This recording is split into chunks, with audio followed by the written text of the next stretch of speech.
Here's the evil truth that Disney doesn't want you to hear. Marvel movies are pro-military propaganda, and even worse, are pro-colonialist propaganda. Let me explain. It's nothing new to tell you that Marvel movies have been largely funded by the US military in the past. Or maybe it is, but their relationship's existence is widely public. But the nature of their relationship is shrouded in mystery. I discovered Saige Alexis while researching my Renegade cut video. This is what she had to say about it. Most Marvel movies don't get military funding because most Marvel movies don't portray the military either at all or in that positive of a light. The ones that did get military funding, by the way, in those movies, the military was almost ambiguously always the bad guy. In almost every situation, the military here is not shown in a positive light. After watching her entire hour-and-a-half long video where she repeatedly makes points of Renegade Cut spreading misinformation, I find it concerning when she does it herself. The Marvel movies, especially the ones funded by the US military, have never been strong works of critique against the US military. They don't bring up half the points she or Renegade Cut bring up in their videos, and they certainly don't villainize them. You might ask, but what about when Iron Man says,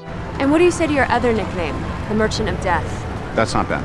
Geese means having a bigger stick than the other guy. That's a great line coming from the guy selling the sticks. We talked about understanding complicated protagonists in the last episode. So why is it that when Tony is at the beginning of his character arc and is supposed to be seen as unlikable and morally corrupt, that the film isn't functioning as proper critique here? Well, A, the film isn't necessarily levying its critique specifically against the US military, more so about corporate greed, about wealthy individuals with a lack of morality. And B, the film undoes any criticism by showing us what happens to our character after he changes for the better, after he has overcome his greed and has become a superhero. Bang, bang, bang, bang, bang, bang, bang, bang, bang.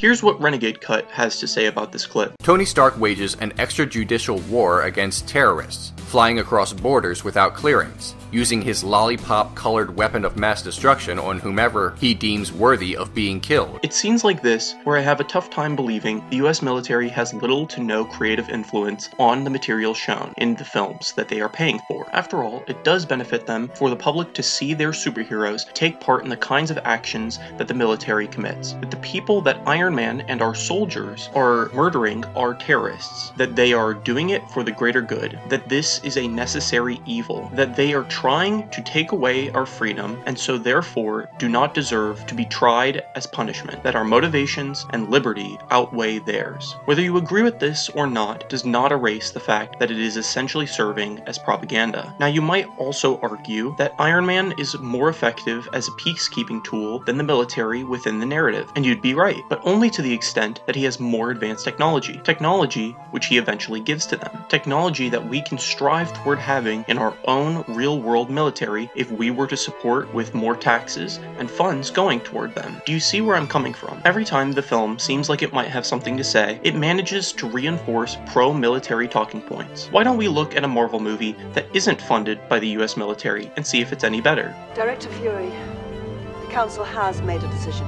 But given that it's a stupid-ass decision, I've elected to ignore it. You were closer than any of our subs. You scrambled that jet. That is the island of Manhattan, Councilman. I will not order a nuclear strike against the civilian population. Ah, this is better already. We have a scene where we are discussing the danger of nuclear warfare while also portraying the military higher-ups as shady, doing a lot more visually to display critique than the first Iron Man movie. Naturally, it makes sense why the US military might not want to fund this one, but let's take a look at how the film portrays enemies of the state in comparison to that of Iron Man. Okay, well this is different. They are faceless mobs of insects. They aren't people. They can be blown up at will, and we have no reservations as to their destruction. We aren't supposed to identify with the enemy. They are evil. They aren't deserving of empathy. This kind of mentality is harmful and leads to confusing this Bang, bang, bang, bang, bang, bang, bang, bang, bang. with this. Bang, bang, bang, bang, bang, bang, bang, bang, bang. The Marvel movies not funded by the US military may not be as fully supportive of their actions as the ones that are funded by them, but they do not act as proper criticism. In fact, they serve to cover those films' trails as propaganda, to hide the evidence that they were ever propaganda to begin with by showing all violent actions taken by our protagonist as just another day of our heroes doing their job. Before I end the video, I want to emphasize that you are not wrong or unjustified in liking these movies. They can be fun. I blame the media makers for their creation with a disregard for what they are saying through their creation. That's why it's important to break down and dissect the media we consume. If you would like to see more breakdowns, then please like, comment, and subscribe. And I'd like to thank all of you who commented on my last video. I've read every comment and all of your feedback, positive and negative criticism. It's all helpful. It will be used to make my videos better in the future, and I appreciate it. This has been Sessions on Cinema, and thank you for watching.